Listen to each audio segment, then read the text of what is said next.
The product rule states that the derivative of f of x times g of x is equal to f of x times g prime of x plus g of x times f prime of x. And keep in mind that this rule only works when f and g are both differentiable at x.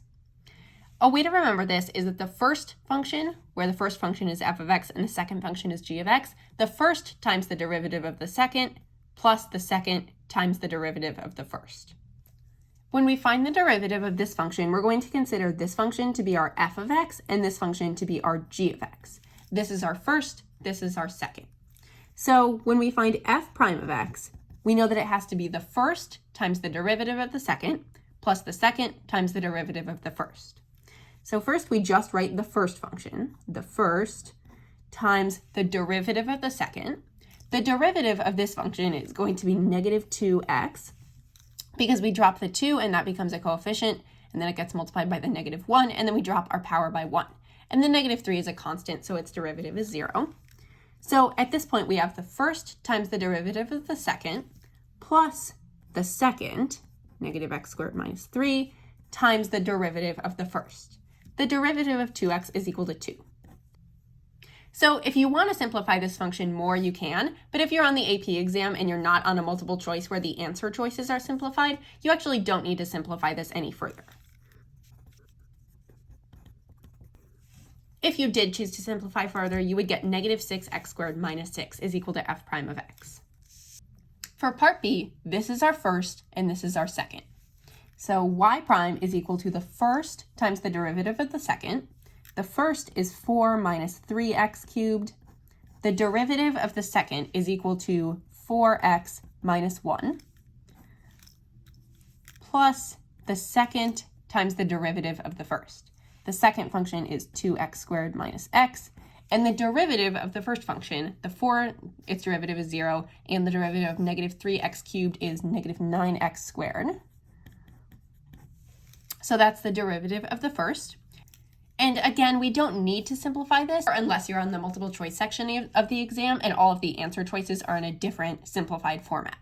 So when I find y prime of 2, I have two options. One option is just to plug in 2 right away into all of these different x values, or I can first simplify my function and then plug in 2. It's up to you. So I think I'm just going to plug in 2 directly. So this is a lot of numbers. It's not hard to simplify. There's just a high probability that you may make a mistake. So just be extremely vigilant when you're simplifying with your signs and your powers and things like that.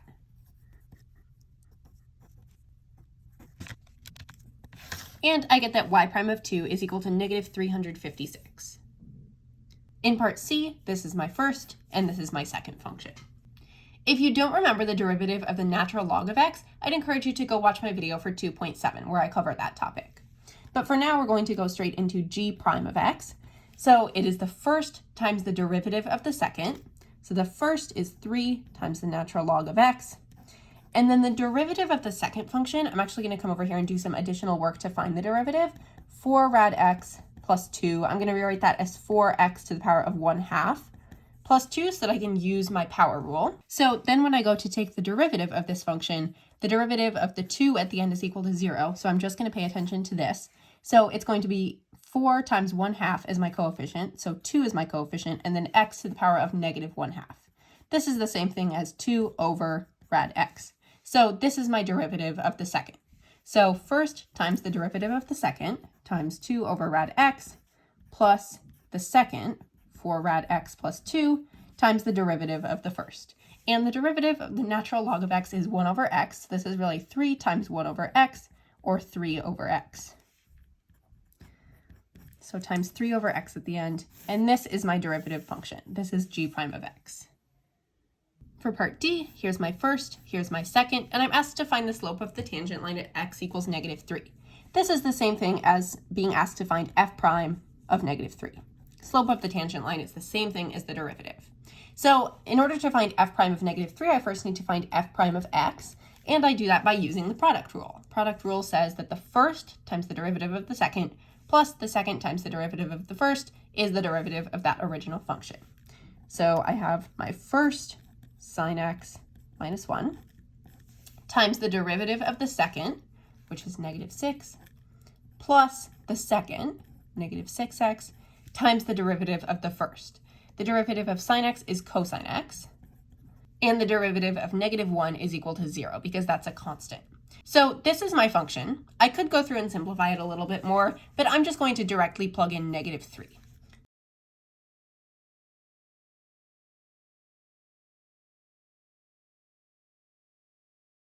And I get that f prime of -3 is equal to -10.973. I rounded or truncated to 3 decimal places because that's how you do it on the AP exam.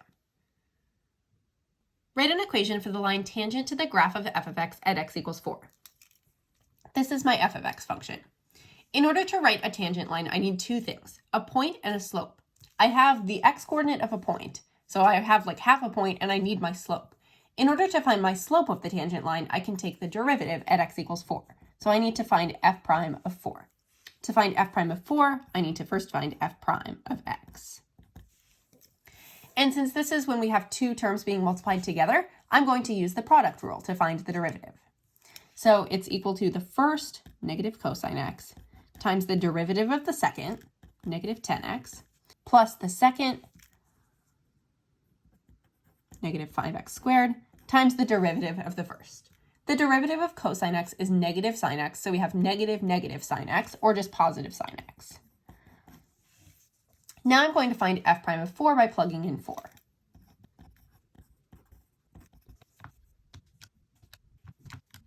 F prime of 4 is equal to 34.398455. And I'm hanging on to a lot of decimals in the middle of the problem, but at the end I will round or truncate to 3 places. Now I need to find the y-coordinate of my point, because now I have my slope, I just need my point. So I'm going to plug in 4 to the original function, not the derivative function. I'm just trying to find f of 4. And I get negative 52.291489. Now I have my slope and I have my point. My point is 4, negative 52.291489. So at this point, I'm going to use point-slope form to write the equation. Y minus y1 equals m times x minus x1. And I'm going to go through and plug everything in. Now I have my equation, and note that I have rounded or truncated to 3 decimals at this point because this is my final answer. The table below shows values of the differentiable functions f of x and g of x and their derivatives at selected values of x. Let h of x equal 2 f of x times g of x. Determine h prime of 4. To determine h prime of 4, I first need to determine h prime of x. And I'm going to need to use the product rule here, with my first term being 2 f of x and my second term being g of x. Right now, I'm just going to leave it as the generic f of x and g of x instead of plugging in actual numbers.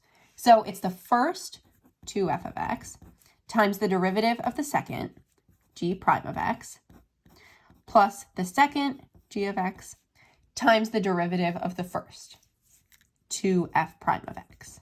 And the 2 acts like a constant multiplier here. Now I have this handy table over here that tells me values of f of x and g prime of x and g of x and f prime of x at x equals 4. So I'm really only going to be paying attention to this row of the table. H prime of x, or rather h prime of 4 now, because I'm actually finding what it is at 4.